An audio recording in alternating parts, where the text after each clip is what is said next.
Hyundai Motor Company Hyundai will recall 281,000 vehicles in North America over fears of seatbelt pretensioners exploding, Reuters reported. The report noted that there were 3 injury reports caused by the explosion of seatbelt pretensioners, projecting the metal fragments.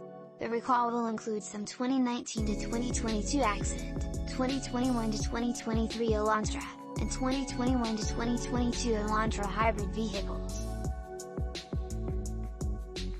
Seatbelt pretensioners help lock the seatbelt in place during a crash, providing security to occupants. The new recall includes 239,000 vehicles in the U.S. and about 42,000 in Canada. Price action: Hyundai shares closed higher by 1.05% at $37.39 on Tuesday. Photo via Wikimedia Commons 2022. Benzinga.com. Benzinga does not provide investment advice. All rights reserved.